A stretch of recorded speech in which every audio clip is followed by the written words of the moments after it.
a live stream. We have lots to cover today. Let's kick it off. Again, this is pod episode number 1368. I'm your host, JV. Let's check out our market watch. Well, we just did our market watch. Sorry for those on YouTube, but the stream had a little bit of a delay, but all good. We'll kick it off next into the next segment of the show, which is the Bitcoin technical analysis. Check out the charts and what is popping with the King Crypto. We have Bitcoin facing a new battleground as the bulls and bears fight for control of a sideways market. In part of his latest analysis on August 11th, Dan Crypto Trades flagged the key level to reclaim the Bitcoin price support. And with Bitcoin price breakouts continually failing, both the Bitcoin bulls and bears are caught in a strongly contested range. This is the culmination of various trips above and below the current spot price, making the midpoint the level to watch out for next. Now, the status quo has recently remained the same since mid-June 28.5 as fundamental support, 31,800 as resistance, and quoting him here, pretty clear that the 29.5 to 29.7 region is an area that is strongly contested by the bulls and the bears. It's an important area to keep watching, and an accompanying chart showed Bitcoin nonetheless fighting to return to above that range low with little significant historical support lines between 28.5 and 29.5. Now, the analyst thus ties in other perspectives from recent weeks, these likewise focusing on 28.5 or slightly lower as a downside target, and focusing on the short-term Bitcoin price events. Fellow trader Skew highlighted just how frantic the mid-29 zone currently is for Bitcoin, quoting him here, Bitcoin, and now they're puking the bag. Now, also continuing, Skew described the spot price action on the 4-hour time frame as weak, despite holding above various exponential moving averages, as he shares here. Tight price compression here, likely a 5% plus price reaction is coming from here. So there you have it. And now for some breaking news, which just came in right before I decided to go live. And that's Sam Bankman-Fried. His, what is it called? His bail was revoked and he was sent to jail for allegedly tampering with evidence. So let's discuss this as there's so much breaking news coming in. Exciting times. So here we have it. Sam Bankman-Fried jailed for tampering with evidence. United States District Judge issued the ruling Friday afternoon on prosecutors' request to revoke SBF's bail after they accused him of trying to intimidate a witness in a run-up to his trial. Fried was previously serving house arrest in his California home. Fried's use of the private VPN while on house arrest was also brought into question. Prosecutors say that Fried shared confidential documents belonging to Caroline Ellison with the New York Times. This activity was part of an ongoing media strategy. At the ruling, Judge said that all things considered, I'm going to revoke his bail. Bankman-Fried, who has pleaded not guilty to multiple conspiracy and fraud charges, is set to go to trial in October. His case is widely regarded as one of the biggest cases of fraud in U.S. history. You can't make this stuff up, folks. How many of you are actually pretty excited on this news, seeing Bankman-Fried's, bail be revoked and be sent to jail? Let me know your honest thoughts in the comments below. As more news comes, I'll be sharing it all for you to keep you up to date with what is happening if anything new comes in. And now for our next breaking story of the day, it's the SEC punting the ETF of ARK21, which is Kathy Wood of ARK Invest. We'll be breaking this down, followed by the latest with PayPal and the stablecoin, all the latest news surrounding that, followed by what's likely Bitcoin's next big move. And we'll also be discussing the $1 million price prediction from Michael Saylor, as well as Michael Saylor's thoughts on BlackRock and if he trusts BlackRock with Bitcoin. It's very interesting to hear his response to Natalie Brunell when he was recently asked this question on the Coin Stories pod. And of course, we'll be ending the show with our live Q&A, which we do each and every day. So yeah, now let's break down this next story of the day. And shout out to everyone out there in the live chat. Much love, much respect. The US SEC has delayed a decision on approving or disapproving the spot Bitcoin ETF proposed by ARK Invest. And in August 11th notice, the SEC opened the 21-day comment period for the ARK 21 shares Bitcoin ETF to the public following a publication in the Federal Register, the latest delay for the regulator determining whether to approve or disapprove a spot crypto ETF in the United States. Now, ARK ARK originally filed to list the ETF back in May, giving the SEC a maximum of 240 days, which would be until January of 2024, to reach the final decision. Quoting them here, the regulated market of significant size test does not require that the spot Bitcoin market be regulated in order for the commission to approve this proposal. The precedent makes clear that an underlying market for a spot commodity or currency being a regulated market would actually be an exception to the norm. Now, ARK Investment Management is one of the many firms in the US applying to get a spot crypto ETF listed on a regulated exchange. We also have BlackRock, the largest asset management firm in the world, notably sent in its own application back in July, and a number of other firms also amended existing apps to include crypto exchange Coinbase as a surveillance sharing partner, following reports that the SEC officials could be more open to accepting an ETF under those conditions. So there you have it. In a previous episode, we discussed, I believe it was Novogratz, predicting that a spot Bitcoin ETF is likely to get approved in the United States within the next 4 to 6 months. What are your thoughts? Do you think it's likely to be approved potentially this year or first quarter of next year before the Bitcoin halving scheduled for April of 2024? Let me know your honest thoughts in the comments right down below. And now let's break down our next story of the day and discuss everything with this PayPal stablecoin. Even Charlie Shrem is bullish. He said this can send the Bitcoin price to $250,000 a lot sooner than anticipated, but it could also obviously impact the rest of the crypto market, including Ethereum. Bloomberg Intelligence crypto market analyst Jamie Coutts predicts PayPal's new stablecoin will have a huge impact on Ethereum.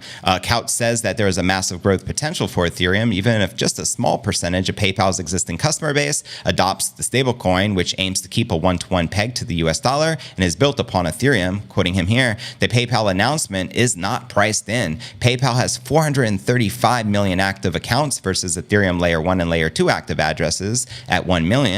If 1% convert a dollar balance to the PayPal stablecoin, which is PYUSD, which would be 4.35 million, and begin to use it, then the ramifications for the Ethereum ecosystem and ETH, the asset, are massive. I mean, numbers don't lie. As outlined here, you can see the current active users and addresses. Now, Coutts also said that he is bullish on layer 1 smart contract platforms after the expansion of layer 2 projects had less of an adverse impact on ETH's financials than he expected. As he shows here, the dual surprise of faster layer 2 adoption and less than expected cannibalization of the layer 1 financials has our confidence in Ethereum's potential to accrue more value than alternative layer 1s over the cycle. The analyst says that ETH's sideways price action doesn't tell the full story of all that is going on within the ecosystem, including network developments and increased Ethereum staking. Quoting him again, flat price mass improvement value accretion. Number one, network is back on growth trajectory, driven by growing layer 2s and less severe monetary tightening.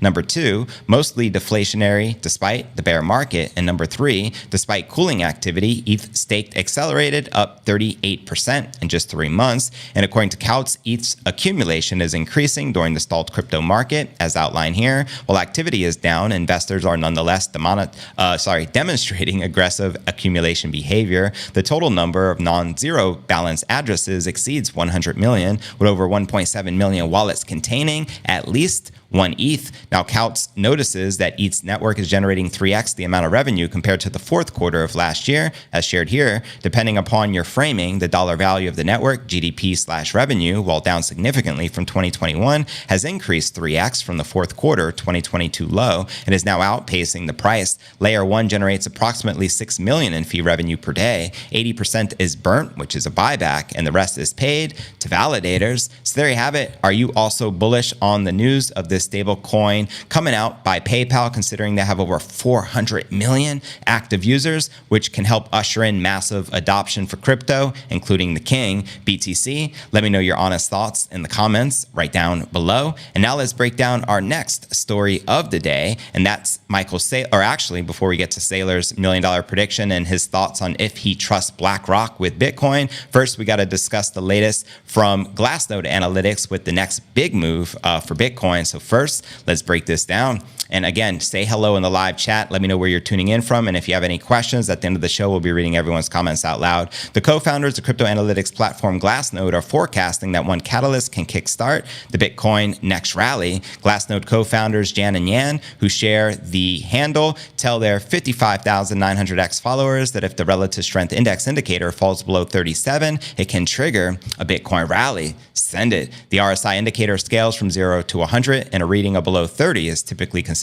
bullish, while a reading of over 70 is typically considered to be a bearish sign. And according to Glassnode co-founders, there are potential buyers waiting below and around the 28,500 support level, as shared here. Bitcoin's potential retest of 28,500 bottom indicated by the RSI. The bears are holding sway with RSI between 37 and 50. Sub 37 RSI can trigger a strong reversal, and demand shows up between 28.5 and 27.8. Is this the catalyst for the next upwards move? Let me know your thoughts. Now, turning to alts, the Glassnode co-founders say that unless a surprise catalyst comes up, the alts are only likely to rally after the summer as they struggle amid a dip in the Bitcoin price, as shared here. Despite Bitcoin's bullish move past 30,000 this week, will it continue? Altcoins struggle except for standouts like Solana. We have Toncoin and Hedera showing gains of 6 to 9% overnight. As Bitcoin dips, altcoins will feel the pressure unless a surprise catalyst emerges. We are waiting for that strong push, possibly post-summer. So there you have it. Let me know if you agree or disagree with Glassnode Analytics and how many of you are currently bullish on the King crypto. Let me know your thoughts in the comments right down below. And when do you think we'll break past the current annual high of 32,000? Let me know. Do you feel it's likely to happen sooner than later, or do you think we could continue some sideways trading action until the end of this year? Let me know your honest thoughts in the comments right down below. And now let's break down our next story of the day, and that's Michael Saylor's $1 million Bitcoin price prediction as a result of all of these recent ETFs, which can soon be approved by the SEC. Here we go. Michael Saylor actually shared this a few weeks back on the, which one was it? The Altcoin Daily podcast, and I transcribed it for you so I can read it for you right here. Here's what Saylor had to say. It looks like a spot ETF will probably get approved. There is massive political pressure to approve one. The circumstances have changed, and now there is a way for the SEC to approve it without backtracking on its previous legal and policy guidance. Certainly, there are a lot of Wall Street entities that have a vested interest in seeing this happen. If you're an institution, one way to get Bitcoin exposure is to buy the underlying asset, but there have been challenges with finding the right exchange to buy it on and custody arrangement. So a simpler way to do so, simply buy the spot ETF. There are trillions of dollars of capital that is required to invest in a security that trades in these compliant forums, and that is understating the obvious. There's tens of trillions of dollars. So there's a lot of capital that can't buy the Bitcoin or self-custody of the Bitcoin. They don't want to do charter. Maybe it's against the tax code. Maybe when they raise $10 billion from public investors, they raise it to invest in securities, but not interested in property or commodities. So the spot ETF availability is a major milestone for institutional adoption. The approval of a spot ETF is a major milestone in regulatory clarity, which is tantamount to an endorsement. The engagement of Fidelity, Citadel, BlackRock, Schwab. I mean, Schwab is synonymous with Wall Street, 100 years of Wall Street. So what you have is Wall Street coming together to offer securities and exchange services and indirectly custody services for mainstream investors. And if we look out about 12 months, and if I was saying, what are the key milestones that drive mainstream Bitcoin adoption? Well, one of them clearly is a spot ETF. The second is the designation that Bitcoin is an asset class, the recognition of it as a legitimate commodity. It's a big deal. When Jerome Powell says it's not going away, when Gensler and the head of the SEC and CFTC both say it's a digital commodity might not sound like much, but when you go down the next round, like, is it a Ponzi scheme or is it a scam or tulip bulbs? The difference between tulip bulbs and digital commodity is a 0 versus 1. I have said before, and I'll repeat it again, if it's not going to 0, it's going to $1 million. It is either nothing, and if it's nothing, then it's getting scrubbed out and banned. And of course, we now know that it's not getting banned. There is no way that Fidelity, Citadel, BlackRock, Charles Schwab, Deutsche Bank, Credit Agricole, Banco Santander all decide they're interested in this. They are not endorsing a tulip bulb, right? Once you go from 0 to 1, then the question is, well, it's an asset class. And if it's not going away, well, what's it worth? Well, it's worth 1% of the assets in the world. So 1% drives it up by a factor of 10 to 20. So there you have it. Let me know if you agree or disagree with the Giga Chad and his $1 million price prediction, which I feel is inevitable, especially once that ETF is finally approved, as there's literally hundreds of trillions of dollars in the total addressable market, which can start to pour into the King Crypto. Now for Michael Saylor's latest from his interview on the podcast with Natalie Brunell, when he was asked, do you trust BlackRock with Bitcoin? And Saylor had a very, very intriguing response. So let me break this down for you. I actually transcribed this just this morning and I posted it on crypto Twitter right here, and it's already getting a lot of traction. So yeah, when he was asked this question, he responded, Bitcoin fixes everything. And if we think about what that means, we need to be prepared for Bitcoin to infuse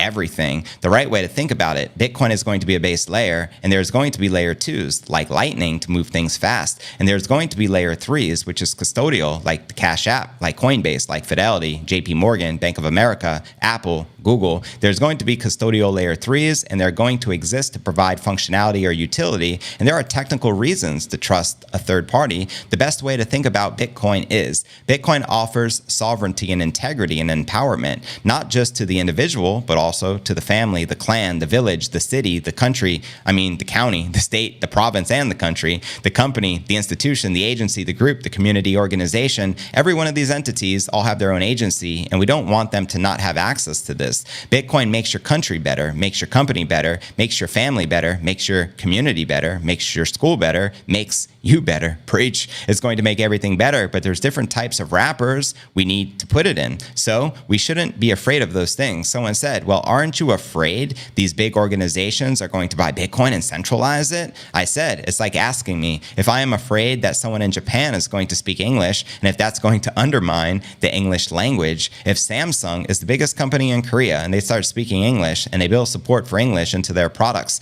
does that corrupt the English language? No, it actually makes it much better. They're going to use it differently. What's the likelihood that Samsung can change the definition of love or change the meaning of 100 different words by adopting it? Not likely. So I think it's a protocol. The protocol is going to infuse everything, and we shouldn't be afraid of all the different ways that people choose to integrate, wrap, embed, or execute with Bitcoin. There is no one right answer, and the marketplace will determine the right mix of integrations of Bitcoin. So there you have it. Very powerful words coming from the Giga Chad. Let me know if you agree or disagree. I also get the point of what he is sharing. Regardless if we can trust BlackRock or not, this is excellent for mass adoption. And I love that analogy and metaphor he shares with is Samsung the biggest company in Korea and they started speaking English? Is that going to undermine the English language? Absolutely not. And the same thing with Bitcoin adoption. So shout out to the Giga Chad. Michael Saylor also thinks that the SEC crackdown can boost the Bitcoin dominance to 80%.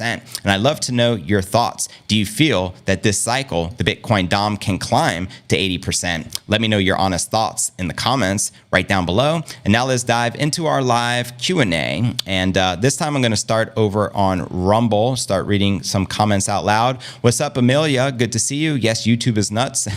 Agreed, but it's good to be reinstated. For those who missed the memo and have been living under a rock over the past 11 days, I initially got my YouTube account terminated permanently, and then 10 days later, as of yesterday, they reinstated it and said they made a mistake. So I'm grateful that they reinstated it, and they said they made the mistake because at first they doubled down on the lie, claiming my videos violated their dangerous and harmful policy. If you missed yesterday's episode, make sure to check it out in great detail, as that was the main topic, and I covered over everything that happened in between being terminated and reinstated, along with all the chaos and the saga. So yeah, but I'm back and I'm here to stay. You know what I mean? Welcome, Dankness. I appreciate you tuning in, fam. Much love and much respect. I appreciate all the support and all the interaction over here on Rumble. Shout out to Rumbler X. Yes, we are live. Rumbler says Speaker McCarthy used SBF money to oust GOP incumbents. Oh boy, corruption at its finest, wouldn't you say? But is it shocking to anyone that SBF got his basically his, whatever it's called, his bail revoked and sent back to jail? it's fascinating if you're to ask me. Scam, bank run fraud, says Dankness. You got that right. Now let's check some of the chat over on YouTube. Shout out to everyone here. What's up, Bitcoin Maximus? What's up, McLovin? Dankness on here as well. We got Kelvin Watson. We got Garrett Miller. We got Zap Ingram. What's good, fam? Chris Minka, good to see you. He says at least 80% as the mass adoption of Bitcoin will not self-custody. That's just safety normies will seek. Word up. Brogan, good to see you. Mikey likes it. Ambrosia Chocolate Factory. Satwise Jenks. Barry, what's up from Holland? Good to see you. Coin Father, always a pleasure, fam. Good to see you as well. And yeah, lots of comments. I appreciate all the interaction as always. Shout out to Hodl Mike 73. Much love and much respect as always. I appreciate you tuning in, supporting the movement. Matthew J, what up, JV? Beautiful day to be stacking sats. That's right. Happy TGIF as well. Weekend is amongst us. Sup, JV? MJ and the fam. Hope everyone's having a great day, says McLovin, 100%. Satwise says, I'm on the treadmill today in the gym listening. Got to beat these diabetes. Do your thing, fam. Health comes first. One love. Greetings back to the tube, says Dub Proof. Word up. All good. Good luck on the diabetes mission, stat-wise, coming from Garrett Miller. Wishing you love. Keep up the good work. Keep that fitness routine going. You know what I mean? I did some treadmill earlier in the day. It seems a lot of y'all are. I do my running on Tuesdays. After my leg workout, I run 5 miles. That's my routine here. JV, I appreciate you bringing the news every day, even on the holidays, the weekends, fam. Much love and respect. Greatly appreciate that. Perez Franklin says, hello, we're still awaiting on all of your YouTube videos to be copied over onto Rumble. Well, here's the dealio right now. As you'll notice on Rumble, I still don't have my YouTube videos, but I started the process. But you have to keep in mind, it's 6 years worth of content.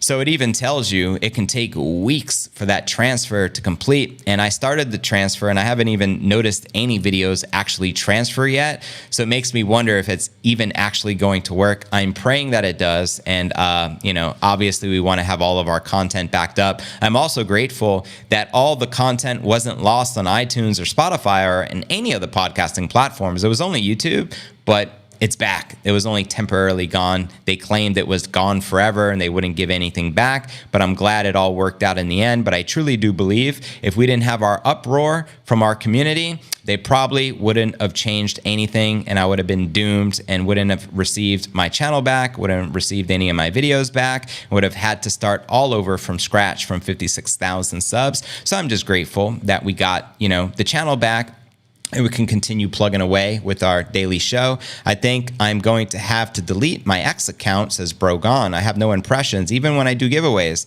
Isn't that interesting? Maybe start over again. Maybe there's something corrupted with the account. Who knows? Of course, JV, been watching you for years, says Matthew. No shilling, just straight news and facts with your great observations and opinions sprinkled in. Love it. Greatly appreciate that. Much love.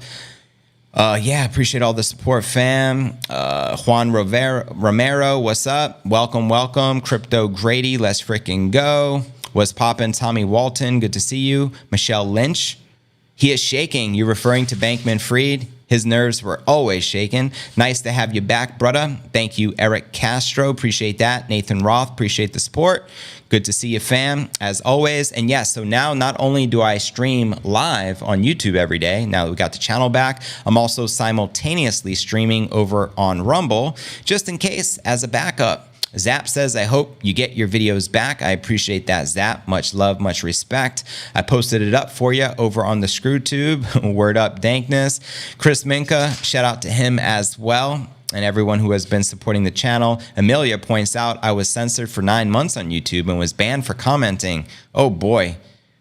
Can't make this stuff up. But it's also good news. We also have the other gentleman from Bulgaria who got his channel terminated the same day as mine, which I've been covering in the previous episodes. He also got his YouTube channel reinstalled yesterday, the same time I got mine back. We got him terminated the same time and we got them back at the same time. YouTube claimed it was an error. What do you guys think? Do you think Matrix attack or honest mistake? What are your thoughts? Let me know. Welcome, Mr. Still Stacking, appreciate you. Late or not, all good. Appreciate you tuning in. Stack them, and pack them in your cold storage. You already know. We kind of got to treat our content the same way as our crypto, right? Put it in cold storage so there is always a backup, just in case something, God forbid, was to happen.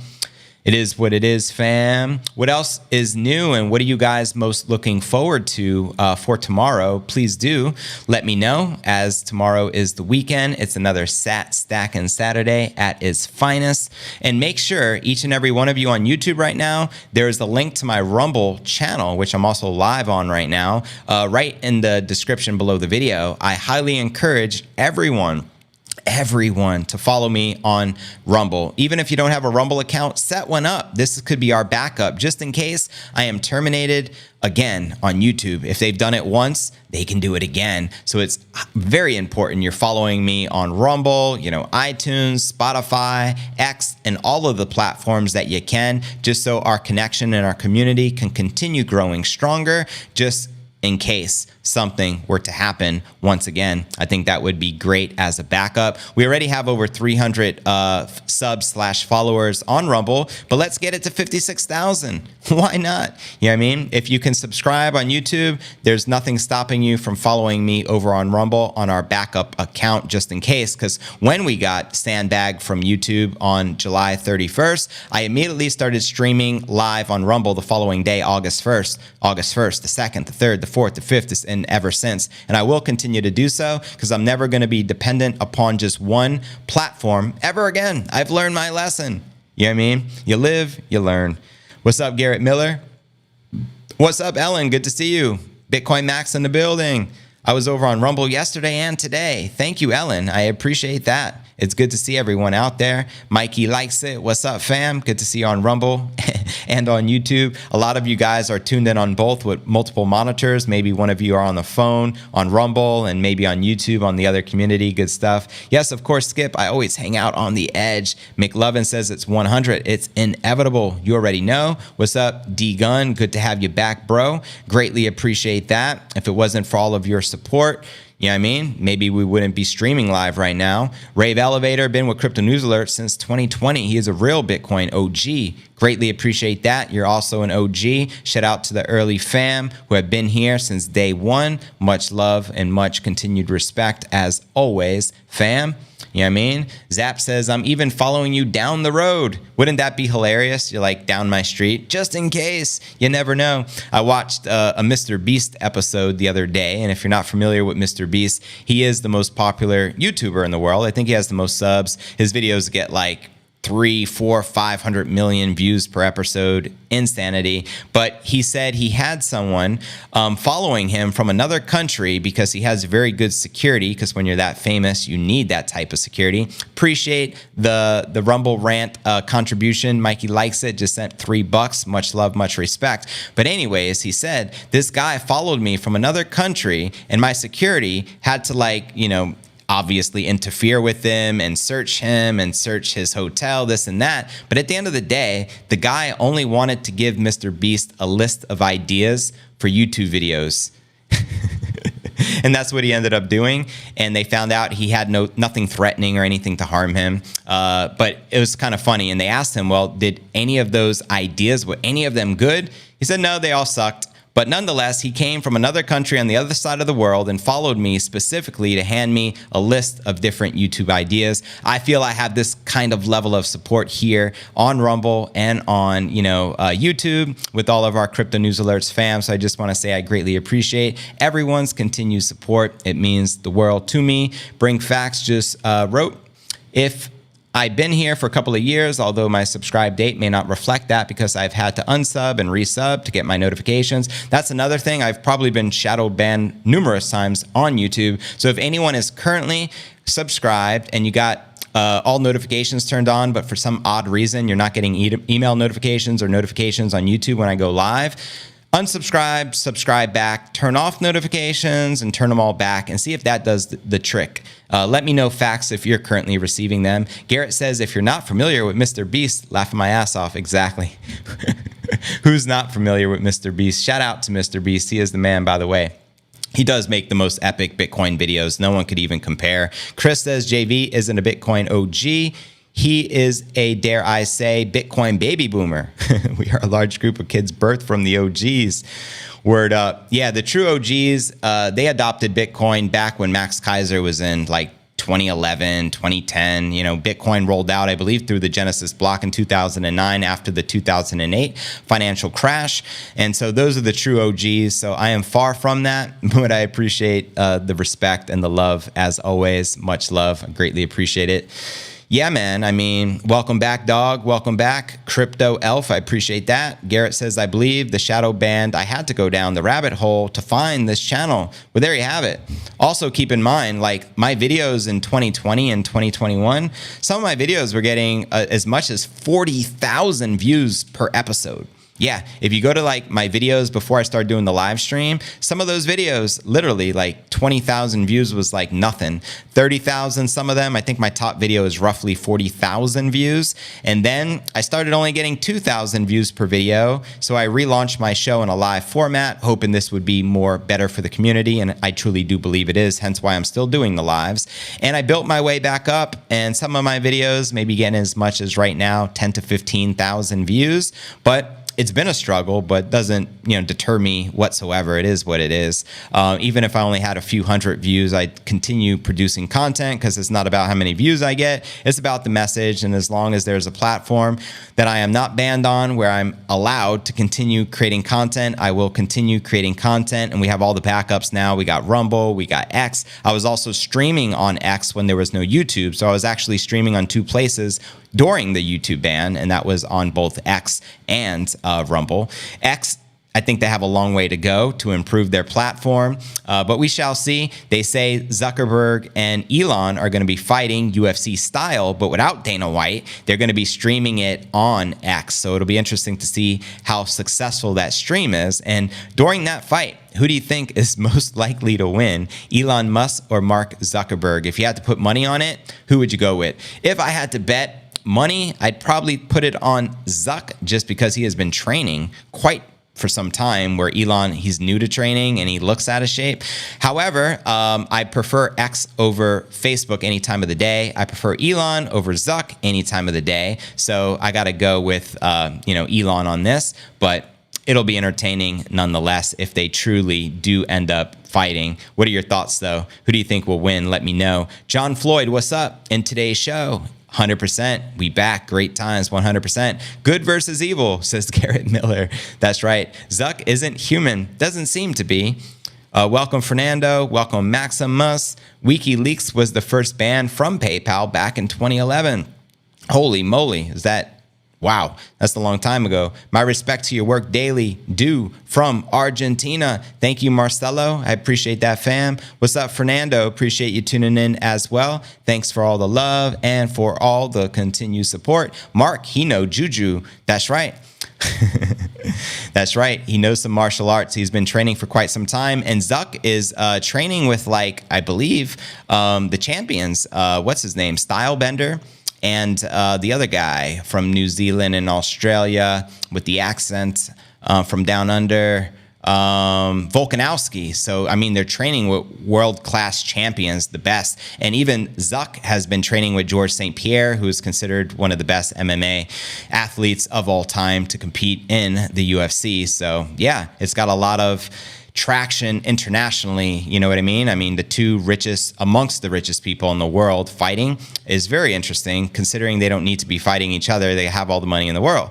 But with that being shared, they did say that all of the proceeds were going to go to charity, so it's for a good cause, so it could be a lot of fun. So we'll see how that plays out. Anyways, fam, I saw Zuck with Lex Friedman. Shout out to Lex Friedman. Excellent podcast, by the way. Great, great, great interviews. But anyways, fam, now for a recap of what I covered with you here in today's show. We discussed the latest technical analysis, as well as breaking news that Sam Bankman-Fried has been jailed for tampering with evidence. We also discussed that the SEC has punted on ARC21 shares spot Bitcoin ETF. We also discussed the PayPal US dollar stablecoin will have a massive impact, not just on Bitcoin, but also on Ethereum. We also discussed one catalyst which can trigger the next upwards move for the King Crypto, predicts Glassnode co-founders, as well as Michael Saylor's $1 million price prediction, saying that BlackRock and Citadel and Fidelity will send the Bitcoin price soaring to that seven-figure mark. We also discussed the latest with Michael Saylor being asked that Is BlackRock to be trusted with Bitcoin? And I transcribed this and I shared his response, which was epic to say the least. But where do you feel the Bitcoin price is likely to go next? Let me know in the comments right down below. And I look forward to seeing you on tomorrow's episode. And don't forget to repost, share this, and spread the love.